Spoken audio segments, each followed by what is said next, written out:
we are not helpless to how we respond to external threats. If we train for it, if we practice, then we can have new reactions. It is not what you were born with and then that's it, and you are stuck with whatever, right? You can you could take matters into your own hands and change that. But when it comes to mental, emotional threats, we assume that there's nothing we can do about that. That's just who we are. But more and more I've come to realize that that's not the case. It's really a choice. And the discomfort of facing whatever it is that puts you in that state of paralysis or makes you want to flee, it's uncomfortable, and in the moment you feel it's totally unnecessary. Why am I being subjected to this, or why am I subjecting myself to this? But that's how you get over that fear. Obviously, I'm thinking about, not obviously, I don't know how obvious it is, but public speaking, right? So I started out by saying that the podcast, I'm realizing, is one of my biggest fears. And putting myself out there is one of my biggest fears.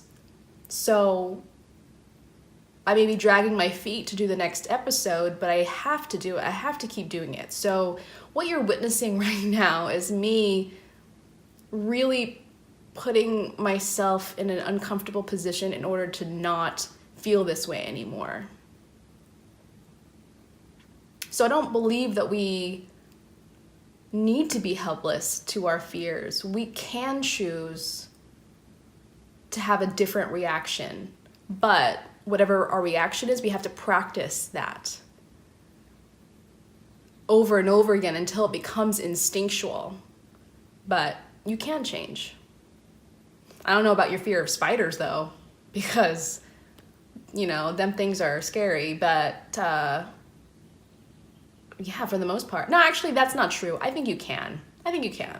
Just depends on your willingness to be, on your willingness to deal with that. Like, do you want to be a little bitch or no? I was trying to reflect a lot on what my actual fears are, in preparation for this podcast. And of course, I sometimes have a hard time recollecting anything that's not really immediate, but so this podcast is one. I swear to you, I have to listen to this recording a couple times over to be able to edit it and cut it down for different things. And listening to myself, like I told you in the first episode, that I have this, I don't know when it started. I was estimating around 2016, around the election, the presidential election, but it could have been even before that. At some point in time, I just really lost my ability to be able to articulate my thoughts. And I became a lot more hesitant in my words, and it's like I don't have language anymore. And so, and it gets worse, it gets enhanced when I'm sitting next to somebody who is extremely articulate and hyper intelligent. So in my last episode, talking to my sister, I was trying not to be in my head, and actually wasn't. But in fact, I feel like I was too out of my head, and I found myself unable to really ask questions and communicate the way that I wanted to and convey what I was trying to say, my ideas in that episode. And it really bothered me, and I was just so sick of my own voice. So sick of my own voice and my dumb-dumbness. That's like, I'm my worst troll. I could not stand it. I don't like to let people know that I'm afraid. Like, that's another thing. It's like fear of knowing that I'm the weak one. Ooh, because that's a threat. You don't want to be the weak link. You don't want to be the one holding people down, holding the group back. You want to hold people down, actually. That's a good thing, right? That's a good thing. But you don't want to hold people back.